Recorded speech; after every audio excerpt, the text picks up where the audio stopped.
In this video, you will learn how to tap pay with Cashapp without a card. Cashapp allows you to make contactless payments even without a physical card, using your phone linked to the Cashapp account. Here's how to do it. First, download Cashapp from the Apple App Store or Google Play Store. Then, once it's downloaded, open the app and log into your account using your credentials. If you do not have an account, sign up for one. After that, once you've opened the app, you will go to the banking section and add your funds to the Cashapp balance. You can do this by adding a bank account, a debit card or a credit card. Once you add a card, Tap Pay will be enabled on your Cashapp app. Make sure your phone Bluetooth is enabled. This is required for Tap Pay.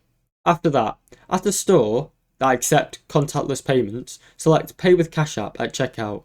Choose the option to pay using your Cashapp balance, which is not linked to a card. Then, open the Cashapp app on your phone. Ensure your phone is unlocked. Hold your phone near the payment terminal, just like with a credit or debit card. Then, the payment should go through. Thanks for watching. Don't forget to like and subscribe.